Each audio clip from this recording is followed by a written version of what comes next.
S क्या है P Q का, यानी बीचों बीच है, दी क्या किया, दो भाग में इसको बांट दिया। अब क्वेश्चन के कहने का मतलब है कि यदि एस पी क्यू का मध्य बिंदु है और इसी से एक रेखा खींचे हैं जो कि इसके समांतर है, समझ गए कि नहीं, तो ये इसको भी समद्विभाजित करेगी, यानी ये टी जो होगा पी आर का भी मध्य बिंदु। अगर एस पी क्यू का मध्य बिंदु है और ये एस टी क्यू आर के समांतर है, तो ये टी जो है इसका भी मध्य बिंदु होना चाहिए, यानी ये इसको भी समद्विभाजित करेगा।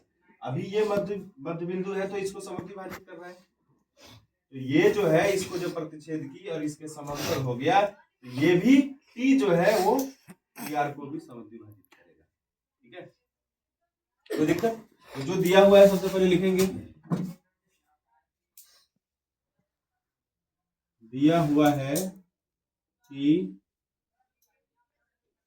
क्या दिया है, त्रिभुज पी क्यू आर में ये एस क्या है, पी क्यू का मध्य बिंदु है, एस ऐसा लिखो, बिंदु एस भुजा पी क्यू का मध्य बिंदु है।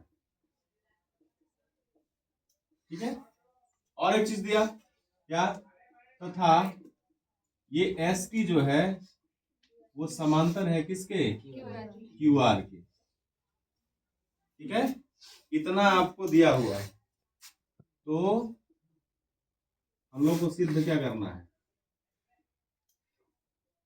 सिद्ध करना है कि ये जो टी है वो पी आर को समद्विभाजित करेगा। तो सिद्ध करना है कि बिंदु टी भुजा पी आर को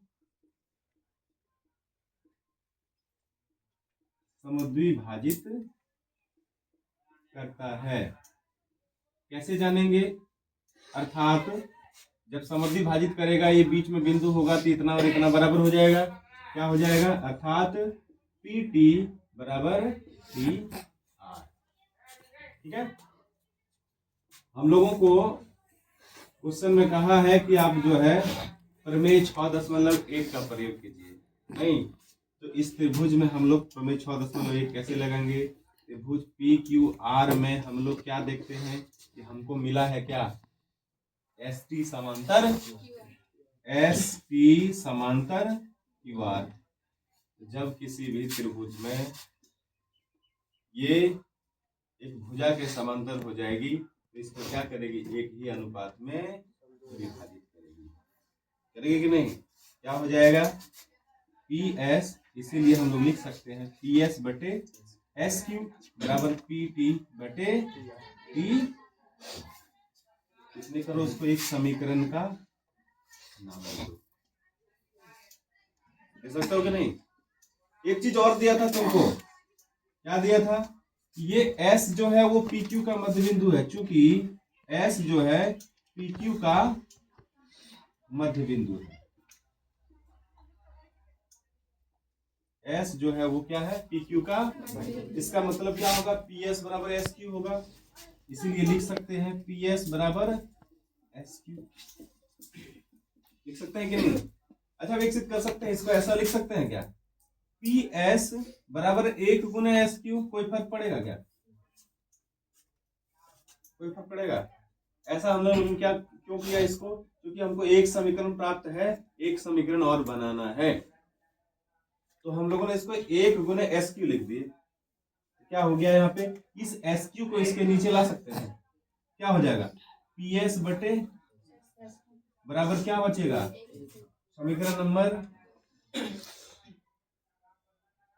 2। अब समीकरण 1 तथा 2 का देखो, दोनों का बायां पक्ष क्या है, बराबर है, इसीलिए क्या लिख देंगे, समीकरण 1 तथा 2 से जब दोनों का बायां पक्ष बराबर है तो दाहिना पक्ष भी क्या होगा, बराबर होगा। इसका मतलब हो गया कि पी टी बटे टी आर बराबर क्या हो गया, कोई दिक्कत?